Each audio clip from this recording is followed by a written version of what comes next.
थोडस पुढे गेल्यानंतर समोरून आला एक वाघ. म्हातारीला बघून त्यानं एक डरकाळी फोडली. वाघाला पाहून म्हातारी अगदी घाबरून गेली बिचारी. वाघ म्हणाला, वाघाला बेडा हिंमत लागती, कोल्या कुत्र्यांचं काम नाही. म्हातारी मनातनं घाबरली होती खरी, पण तिनं मुळीच तसं दाखवलं नाही वाघाला.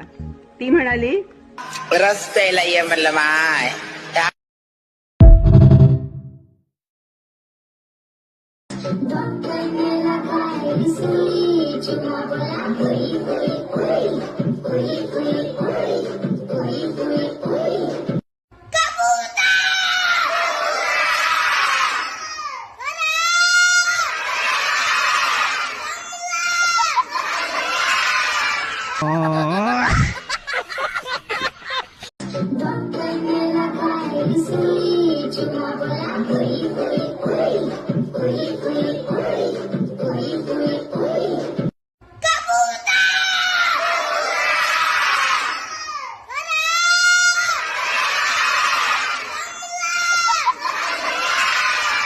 Oh